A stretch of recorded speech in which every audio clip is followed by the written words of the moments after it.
Shannon Brown has a story to tell. It's the story of one of the most highly recruited players in the history of Georgia high school football. A recruit with the size of a lineman, the explosive speed of a sprinter, and a football IQ to match his physical skills. He had the world in the palm of his hand. So what happened? This is the story of Shannon Brown, the best running back you've never heard of. Shannon Brown, play inside linebacker and fullback. And anything else they need me to, I'm gonna be successful. I'm gonna be successful, that's what I'm gonna say. Have you committed anywhere, son? Yes, sir. Where have you committed? The University of Alabama. Alabama. He is as big a stud as he thought he was, and he was that good. A charismatic leader who had every tool a football player needs to be a star. 40, 50, he may go. Shannon Brown. I didn't know that this is the most important time of your life right now. At 16, 17, 18, I didn't know that. I had no idea that if I did the right thing the next 3-4 years, it could set me up for the rest of my life. I did not think like that a day in my life. This dude is unreal. He's the best I've seen. And I've seen a lot of good football players, but you see them live and what they do and how they react to different pressure situations. And you talk about making highlights for a highlight video. People will put their lowest or a team that's 0-10, that's where the majority of their highlights. Shannon Brown's highlights were against the best teams, and that's the way he played. He played the highest against the highest competition. His football IQ was off the charts, and you could tell that he was going to be a everyday Saturday player and probably playing on Sunday. I had pretty much every school in the nation, an offer from every school. When I came to Adel, it felt like home. Shannon had to go through. He was right in the hotbed of the neighborhood that had drugs, illegal activity, everywhere. And again, every town's got something like that. He didn't have the best time to go home. I don't know that he wanted to all the time. I think that's why he stayed out on the street. I think he was influenced by it a lot. School and football was me getting away from what I grew up around. I grew up around drug dealers. A picture of my home at that age would be something that a lot of people would stay far away from. Can you tell me, was your dad around at all, during this time? For football season, he was. As I got older, high school, he came to football games, but middle school, I probably call him if I needed some cleats or something like that. He'll bring them. I had the things that I needed. I definitely had the things that I needed. My mama provided that.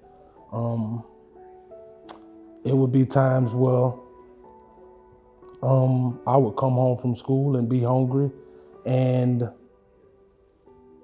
the same people that was out there in the yard would ask me, "Hey, little man, you hungry?" "Yeah."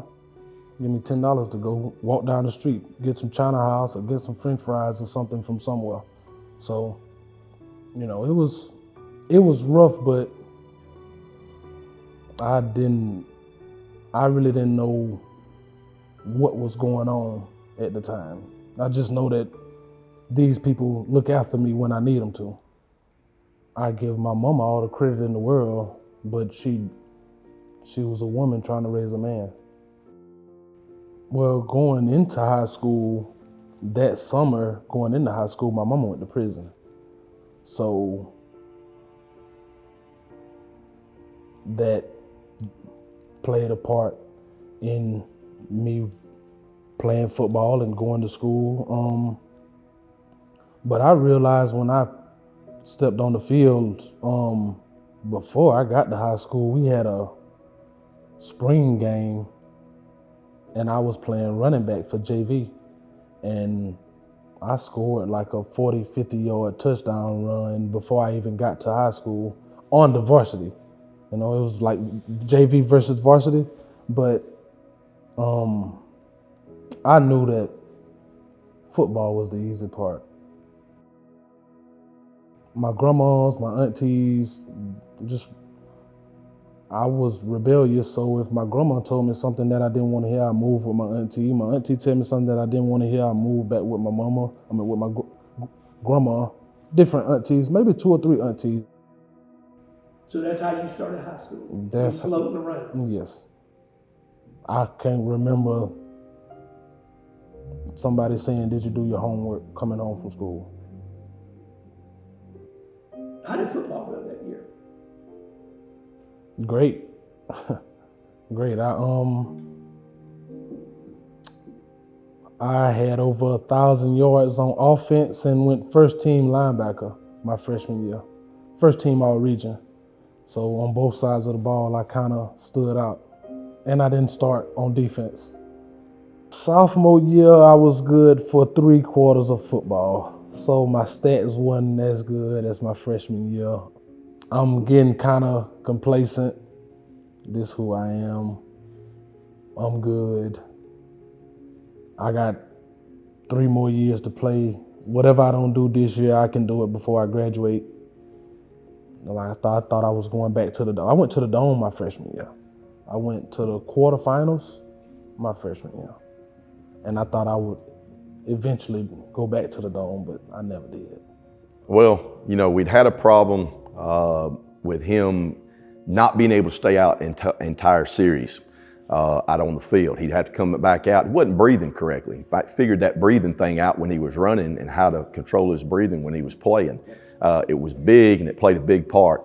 First memory, automatic when you said that, it's Colquitt County 2010. We go over there and we're playing the number 19, number 18 team in the country at that time over there, and nobody's expecting us to win. And that whole team, I won't just talk about Shannon right there, that whole team stood up. But that big joker right there took it on, and he's so smart about knowing the game and what the offense was calling against him. He picked up on it and where the ball was going and why they were making certain calls. And he's a coach on the field. He really was. It was impressive. And I heard it at halftime when he was saying, when they call me Mike, I know the ball's going this way. I know where the ball's coming back to.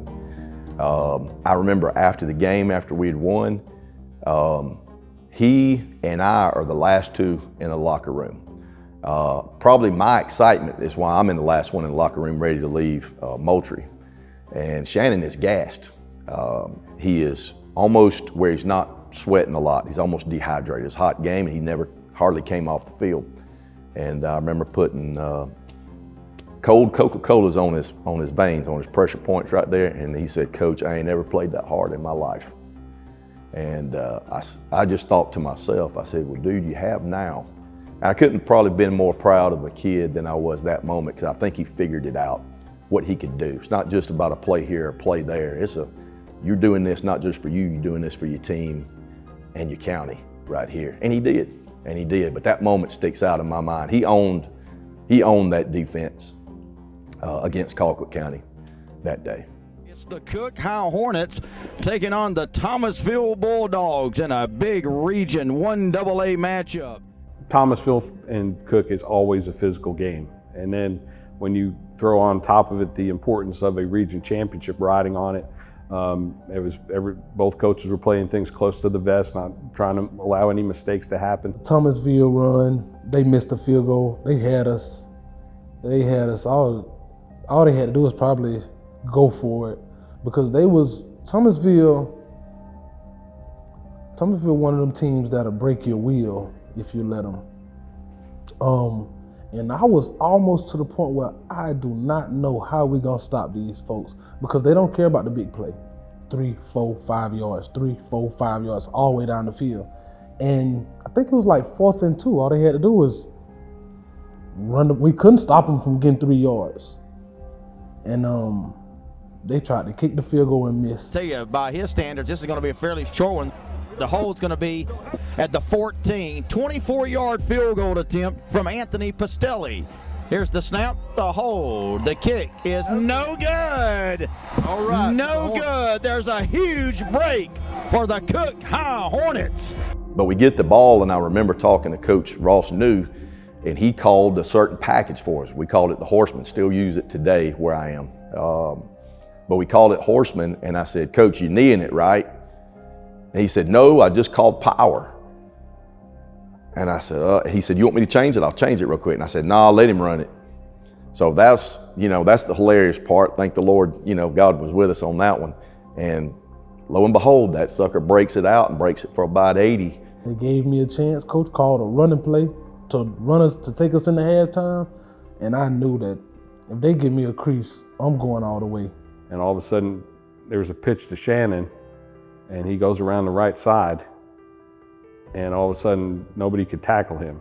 And I think he stiff-armed one guy, got bounced outside to the sidelines, and then he just outran the rest of the Thomasville defense for a touchdown. Yes, sir, indeed. The four horsemen. Snap. Handoff to Shannon Brown. Some running room from Brown. Look out, 30, 40, 50. He may go. Shannon Brown. Shannon Brown will take it all the way. All the way down. No time. That's no flags. Shannon Brown. So they missed that field goal, and I took it 80 yards. Changed the whole game. They had us bottled in. We couldn't do nothing offensively and couldn't stop them defensively. And once he cleared, he had about 3 people that had the angle on him, and he outran everybody. So we go into halftime with, less than 20 seconds on a high, and we ran one play. We had nothing offensively until that point right there going. And Thomasville played great defense. Richie Marsh was awesome at it and did a great job. But yeah, that was a heck of a play. Changed the game for us right then. And he toted the ball a lot more after that too, but he was a major part in winning that region championship. What a football game. This is what football's all about, Coach. It is. I tell you what, it's a great win. I'm so happy for these kids. I'm happy for this school, but I'm happy for this Cook community too. We like to call it the Cook family, and it was definitely a family affair tonight. I went to school. I missed school when I wanted to. I think it was like 15 days a semester. I might have had 40, 45 days every semester of missing school. Every semester? Yeah, but my senior year I was a lot better. Were there days that you missed school and went to football practice? Of course. And nobody questioned that? No, not those years. Not those years. What were you doing when you didn't go to school? Laying around the house, drinking coffee, watching more with my grandma or Family Feud. When I got up and didn't go to school, then nobody said, why you ain't going to school today? I went to thinking about college, wanting to go to college. Probably, I wanted to go to college real bad. That was my dream, to play college football at that time. Letters started coming in my sophomore year. I can't recall that I spoke with a coach, a college coach at that time, but before I even spoke to any coach, I had an offer from Florida. The University of Florida was my first offer. It's a dream, but it's only a dream really at school. When I go back home, it's reality. So was there something in you got these offers that you maybe just think this will never happen because this, this struggle? In the back of my mind, I always doubted taking it as far as I can go. I could tell myself 1,000,000 times I'm going to the league. And in the back of my mind, that one time, you ain't going to the league, bro. It's louder than that 1,000,000 times. Senior year, I went to Tuscaloosa on like a little weekend visit, and Dante Hightower was there coming off a torn ACL. It was me, Kirby Smart, Nick Saban, a few more coaches, and my dad. And I was watching him do drills. He was coming back rehabbing from a torn ACL. I looked at him just thinking out loud. I told Nick Saban and Kirby Smart, I kind of tapped on him. I said, I can do better than that. And this man is a projected first round pick going into the NFL. And they just laughed and was like, this dude, you know, but they knew it was true. It was like he don't mind saying what don't need to be said, but it's the truth. Yeah, well, he didn't graduate from Cook. That was the thing. He had gotten so far behind his freshman, probably sophomore year, if I remember correctly, academically.